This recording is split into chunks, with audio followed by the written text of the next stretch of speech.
technology, right? Let's say the batteries are dead on the chassis side. If I press and hold the button, you're going to turn the key. You're going to wait until the lights all go away on the dash, and you're going to try to start the vehicle. Now, I'm not saying, once again, I'm not saying press this button and hold it and just crank on the key and crank. If it doesn't start after you know, a normal crank cycle, like 5 seconds, press and hold the button, crank, it doesn't start, turn the key to the off position, let go of this battery boost and let it sit for about 5 minutes. Then try it again. Press and hold the button, turn the key, try to start the vehicle. If it doesn't start after the 4th or 5th time of you doing this, it indicates that the batteries are so low on the chassis side, you drain them so low, you're going to have to find another way to jumpstart the vehicle. So you'll either actually have to get some jumper cables and jumpstart it, plug the vehicle in, or try to start the generator and get the vehicle charged off the generator. Now, if it doesn't start after the 3rd time, what I tell customers a lot of time, even though you can try it 2 more times, just try the generator right off the bat. If you keep doing this, you're draining both sets of batteries, so then you'll try to start the generator and then it's not going to start, and then you have to try to plug it in or jump start it. So, if it doesn't start after the 2nd, 3rd time, start the generator. I'll show you how in the video later on, and then try to start the vehicle. Now, if a set of batteries drains inside this vehicle, let's say you get it down to the point where the batteries won't start the engine or the generator won't start, it indicates that you have drained them so far you need to just plug it in and let it charge. A set of batteries like this is not considered fully charged until it's charged for 48 hours. So the charger on the power panel is a smart charger. You plug it in basically or start the generator, it will auto maintain the batteries. So with that in mind, we do recommend that you do keep these vehicles plugged in 99% of the time. When you're back at your home base, I don't care if it's just an extension cord, run it out to this thing, turn on the panel like I'm going to show you, and it will keep your batteries fresh. So when you go to start it the next time, it starts right up, everything works properly. There is a button to the left labeled exhaust brake on and off. This vehicle is equipped with basically what you would refer to as a Jake brake, same thing that semis use basically. There are 2 little metal flaps that flip down in the exhaust when this is on and you are braking that automatically use back pressure from the engine to slow the vehicle down.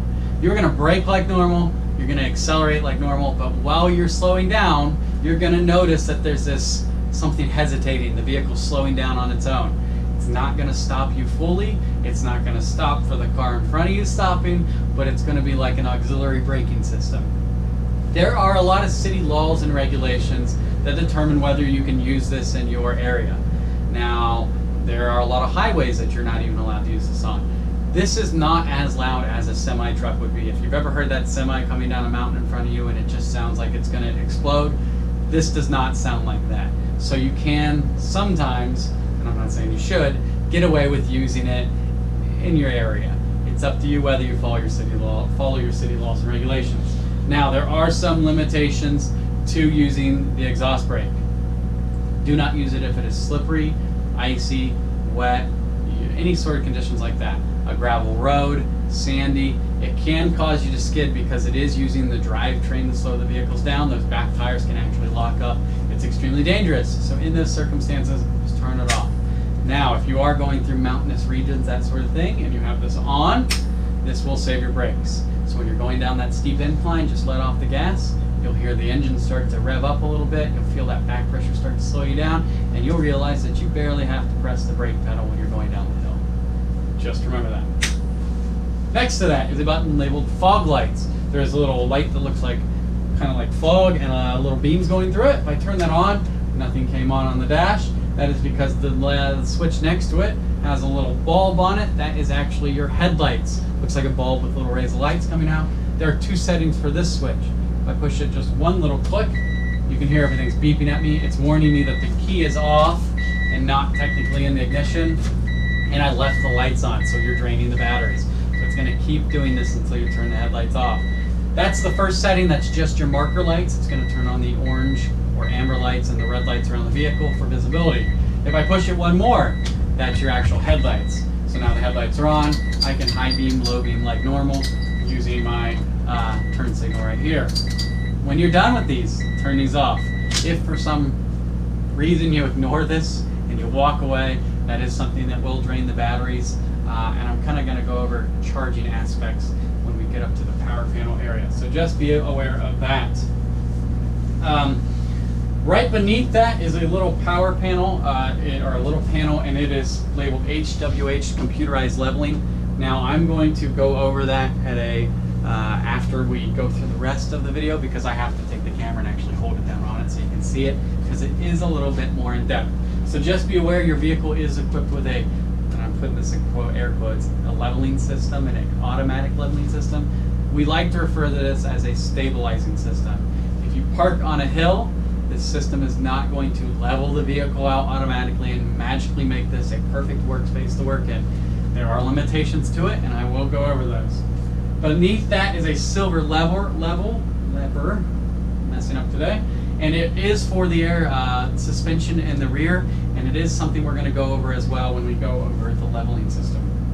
To the right of that is a yellow little knob, and it is labeled parking brake. It is just a pull button right there.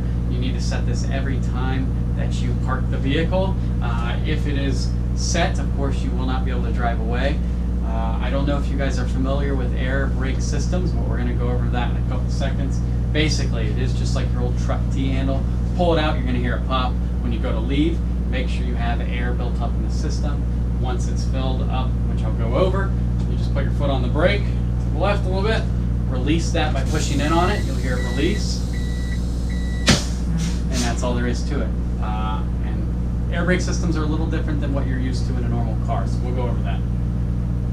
There is a little light here on the dash. It looks almost like a button, but it is a jacks down light. So if the jacks are down, that light should come on, and there should be a little red indicating lights on the actual jack pad itself. Don't rely on these lights. It is your responsibility as an end user to walk around the vehicle at the end of the day and make sure everything is stowed, secured, retracted. There's nothing underneath the vehicle. You don't have engine leaks, all that kind of fun stuff. It's still on you guys to do. So if you do manage to drive away and the light's not on, lights do fail. So if you drive away and a jack's down and you find a pothole, it can total the vehicle just because those jacks go straight from the ground basically to the frame. And you twist one of those, you bend the frame, and you're going to have a lot of pain and fun stuff like that. On your dash, very, very standard gauges. Some of them you have not seen, but they are very standard in these kind of vehicles. You have your RPMs, your miles per hour, your fuel level, your air pressure, you have parking and service, the P and the S. And those typically run about, there's a little bar right here, they run at about the 150 to the 125 range. You'll notice once I start the vehicle, they level out, they stop. Do not operate the vehicle until it is about that range. Now there are CDL instructions for commercial driver's license. If you go online and look up air brake tests, those are good to test, to go through and read and review. They tell you the proper way to actually make sure that your air brakes are working in a driving application, which I'm technically not allowed to go over because I'm not a driver trainer, right, legally. Your antifreeze temperature is here. Now there are going to be some gauges that you're not familiar with, like this little one that looks like some cloud vapors with water droplets going into it. And now here's the fun part of the training. All right. As I went over, this is a diesel vehicle, so when you go to start it, never start the vehicle until the wait to start goes away. Wait to start means that it is heating these special glow plugs up in the engine to help the fuel combust when it goes into the engine. If you don't let that little light go away and you try to start it, you're going to notice a lot of black smoke come out the rear of the vehicle. Pretty straightforward. So wait till all your lights go away. Turn the key until the vehicle starts. Now the reason we're getting a warning right now is we have some low air, and we're going to go over that. I'm going to try to make this little noise go away really quick.